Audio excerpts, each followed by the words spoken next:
So every once in a while I get asked the question, Jack, how do you buy a beach house on the Emerald Coast? So in this video, I want to walk you through everything you need to know while we walk through one of my $1 million listings here on Navarre Beach. And I'm going to tell you everything you need to check the box with when you're buying one of these properties.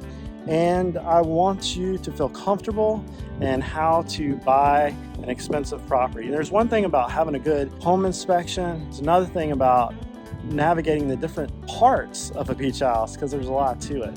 So we're going to walk through one of my listings as a real estate agent here on the Gulf Coast, and what the big YouTuber here on the Gulf Coast, and we're going to talk about it. So let's go through it.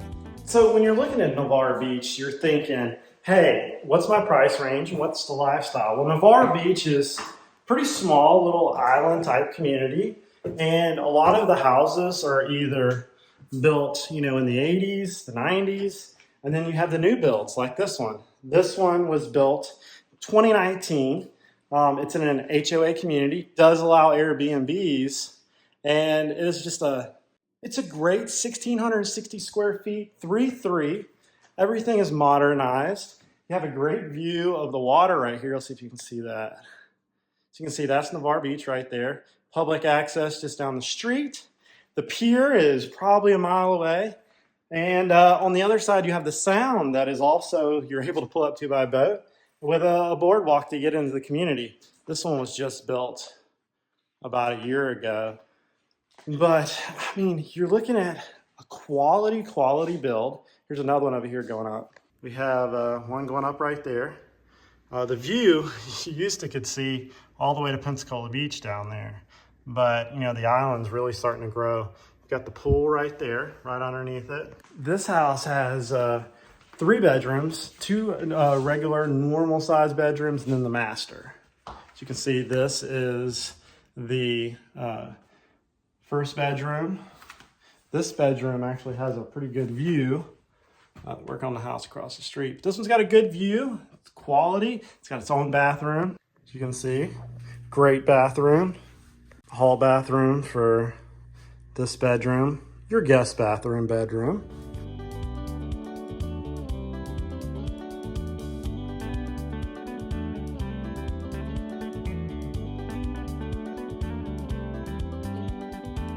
Master bedroom, bathroom, and the view, as you can see, there is the beach right there.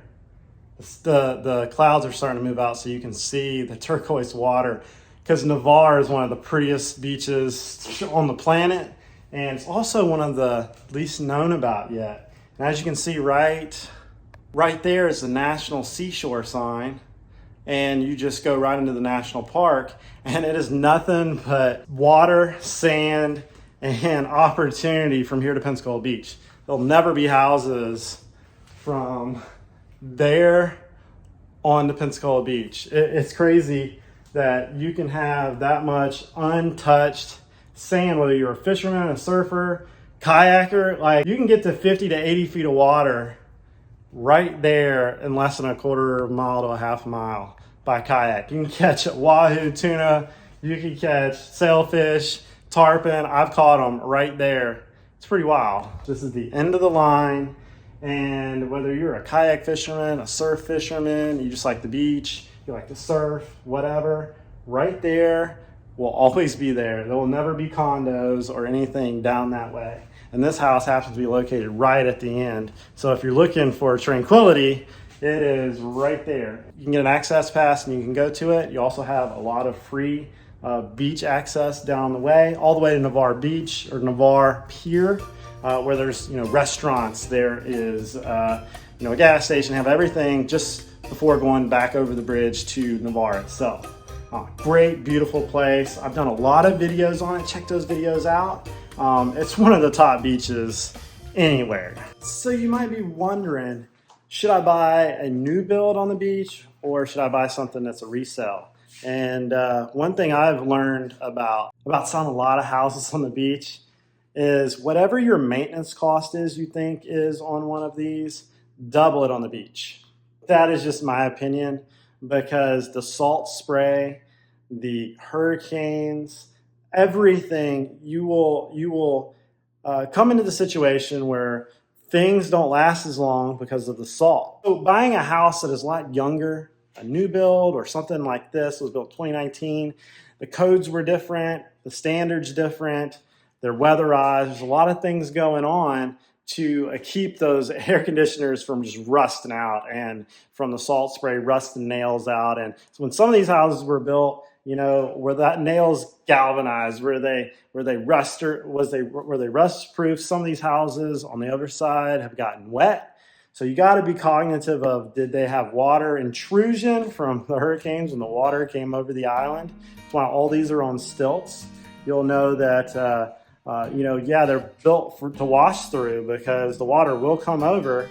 And was the house prepared for that when it got here? Now, with the building codes a lot better, they have come up with a lot of procedures to keep that water intrusion from happening as much.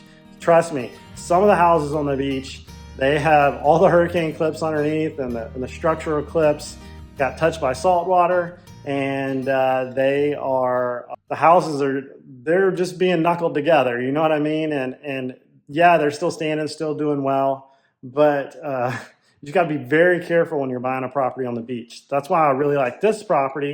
And when I went to list this property, I noticed it was in perfect shape. There was not really any water intrusion underneath, like in the carport. It was clean, seller's disclosure. It was clean everything. It was just built right, and there was no hurricane damage. Like on some of these, when you go inside, you see electrical boxes rusted. You see the other side of the house where the salt water touched things that have metal and they corroded. So it's one thing that I want to talk about. When you're looking at buying a house on the beach, you got to look into these things. A lot of them have elevators. Some of them are prepped for elevators. Usually for resale, a lot of people want the elevator because if you're older and your knees aren't doing as well, going upstairs can be a problem. So when the house is on stilts or on poles, you need an elevator or prepped for an elevator. Like this one's prepped for an elevator. The electrical's there, everything's there. It's just a closet, and it's prepared for if somebody wants to do that. So most of them are going to be built high on poles, on pilings, whether they're concrete or they're marine type grade poles, as we would say. Call them pilings, or you can call them. A lot of them are just telephone poles driven into the ground with high velocity, and they're rated for being in the salty sand. So this is 1,660 square feet, 3-3, just across from the actual beach itself. Very modern, built in 2019. And that's something you should really think about when you're looking to buy a house on the beach, anywhere on the Gulf Coast, is it going to be a newer build, or is it going to be something old? Because one, you got to think about insurance, you got to think about hurricanes, you got to think about the salt spray itself. So really, whatever you think your maintenance cost is going to be on a home, you need to double it on the beach, because the salt spray will eat air conditioning units, they'll eat nails, it'll corrode anything, electrical boxes. And you also got to think that there's going to be, water coming over the beach. So being high is a real big deal. And most of these are, 8, 10, 15 feet off the ground. This is a 3-story property. The bottom is actually a garage. And then you have the main living area, and then you have a master bedroom up top. This house actually has a pool right here. If you can see it, that's the community HOA pool. Some of the properties are not going to allow Airbnbs, short-term rentals. Some will. This one will. This HOA actually allows you to rent out your property for, some cash flow while you're not there. A lot of people are distant owners. They like to be able to rent it out, while they're going through, while they're living somewhere else and they're going back and forth. Now, you got to think about that is the throughput of the house, the wear and maintenance of the house is going to go up as you try to rent the property. A lot of the properties are Airbnbs, and when you go in them, you can see some of them have a lot of wear from people just like coming through, knocking dents and dings and stuff. This property has never been rented. It's immaculate. It's in perfect shape. Seller's disclosure is super strong, and that's great because when it's yours, you can decide whether you want to Airbnb it or not. So if you're buying a property for an Airbnb, here's the guest bedroom right here, guest bathroom. Here's another bedroom, and it has like a master style bathroom. So when you're listing your property on Airbnb, you know, most of the time people are going to have 4 or 5 people. So you want to accommodate that if that's your plan. If not, then that's not a really big deal if you're not worried about that. So make sure you check HOA bylaws and regulations and everything when you go to purchase. And remember, just about anywhere on Santa Rosa Island, probably with a very minority of situations, they're going to be leasehold properties. So you're going to have to make sure your lender can qualify you right for it, because technically it's like a 99-year lease, you know, and it can be a little different with getting a loan. It's a long history of how ownership has changed hands on Santa Rosa Island, on Pensacola Beach, Navarre Beach. So just make sure you understand that, because it's like a 99-year lease. But you own it, but it's like a 99-year lease. All right, so this is the master bedroom, master bath. And another thing you got to think about when you're buying a property on the beach is the elevator. Okay, here's the view. Here's the view right here. That's some of the prettiest water on the planet. And for a kayaker and a surfer, it's heaven. That is the national park, and it will never be touched. The elevator is one of those things that everybody wants it for resale, because if you're an older person or you have a disability, it's hard to get up these steps. I mean, look how far up we are. And so it's a thing for a lot of beach properties, or it needs to be prepared to accept an elevator to be put in at a later date. All these new builds usually, or newer builds, excuse me, have that. And so just be cognizant of that when you are going to buy a beach house. You know, for like my mother, like buying a beach house is not something she wants to do because she can't climb stairs and she doesn't want to deal with an elevator. There's the pool right there. So as a local YouTuber, real estate agent, you know, I answer these questions a lot, and I wanted to make a full video to allow everybody to get the information at one time to help you in your journey for buying a beach house. And you just really got a forward plan with like how big of a property do you want? Do you want an HOA? Do you want to be able to Airbnb it? And this happens to be my listing right now. It's still for sale. If you're interested, email me down below in the description box, and we can make that happen. This one's listed for $1.19, which is really good property price point here. It's a little smaller property than some of the others. You're going to be looking between $1.1 million to all the way up to $6 million, but really $1.1 million to that $2 million price point. Navarre Beach will get you a pretty awesome property. Pensacola Beach, you're going to be looking between, you know, $1 million for a condo. I mean, you can find some for like $800,000, but small condos. But you're going to be looking for a beach house, $1.2 million all the way up to $6-7 million. But it's just depending on where and how and what you're looking for. But they all have their different features, sizes, and the way they're built. Also be cognizant of, just like with the HOAs, not accepting short-term rentals. Know that some counties are putting different guidelines and restrictions on Airbnbs. Like Orange Beach is totally different than Pensacola Beach. Okaloosa County has their own things that are, or their own exclusions off the beach versus on the beach. Same way with Navarre Beach, same way with some of these other small little beach areas. Make sure that you contact a real estate agent that knows these areas and has sold beach properties, because it is a totally different thing than selling regular single-family houses in downtown Pensacola or Navarre or Destin or Fort Walton Beach. Like, the beach is totally different. So just understand that. Ask those questions before you hire a real estate agent.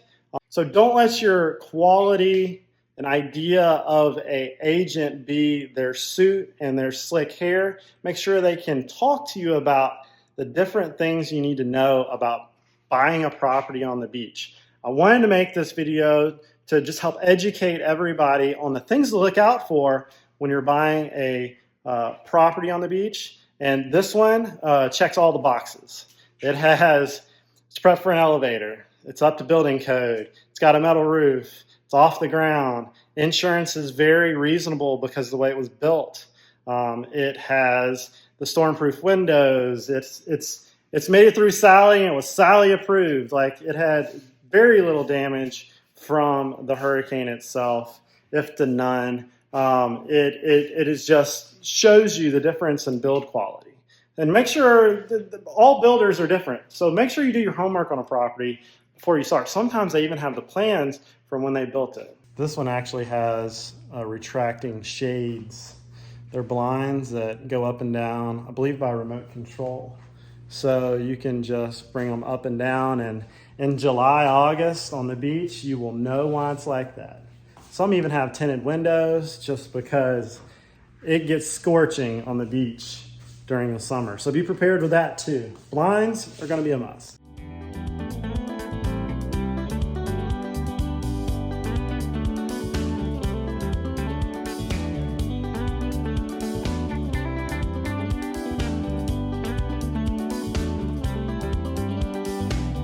See, here's how close you are to the water. This is the back side of the house.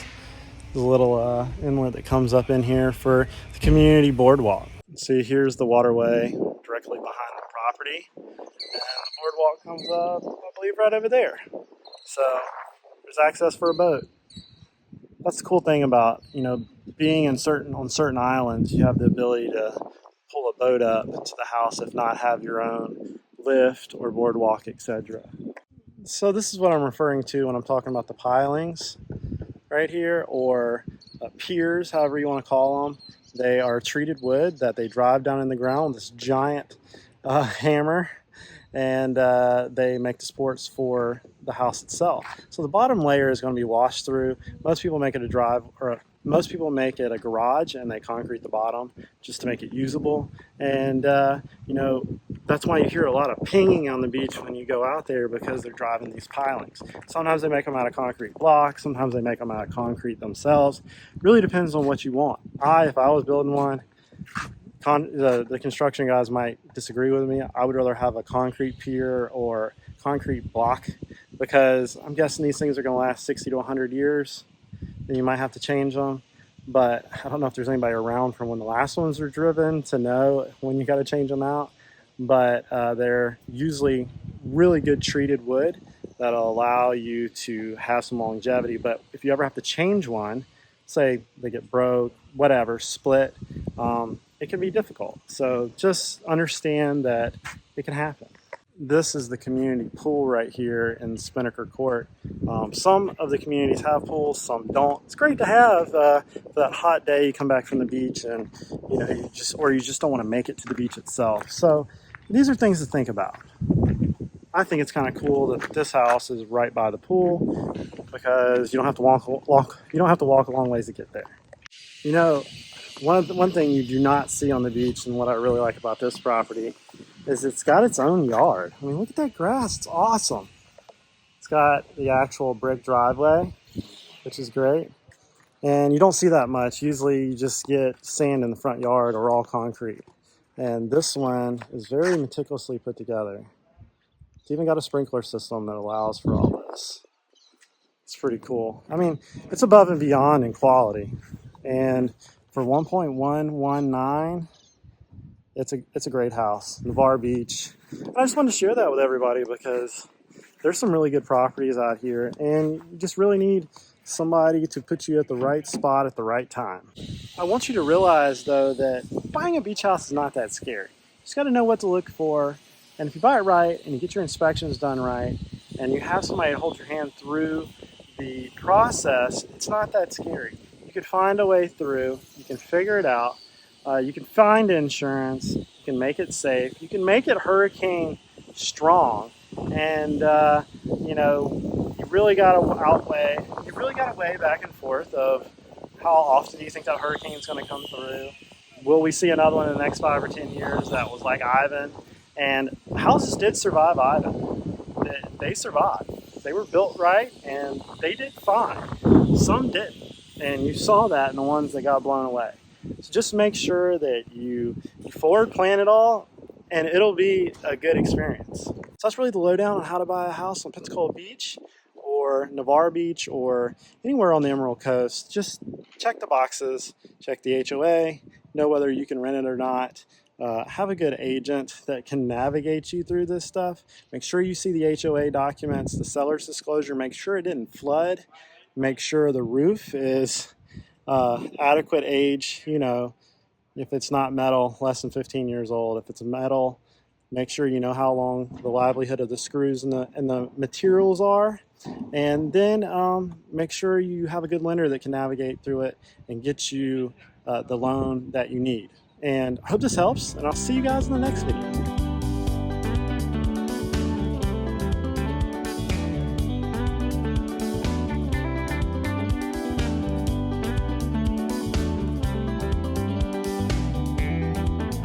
You know, another thing about beach communities is golf carts. A lot of people have golf carts and they like to go up and down the beach on them, which is awesome because you can go to the restaurants, you can go whatever, buy their golf cart, never get the car on the road. So they've gotten really popular. You'll see this a lot in 30A. When you go down into the Bass Destin, into the 30A beach communities, you'll see a lot of golf carts. And it's pretty cool because it really kind of cuts down on traffic a little bit. A lot of bicycles. I would love to be able to do nothing but ride a bicycle everywhere, every day, and not have to own a car because it's just less stress.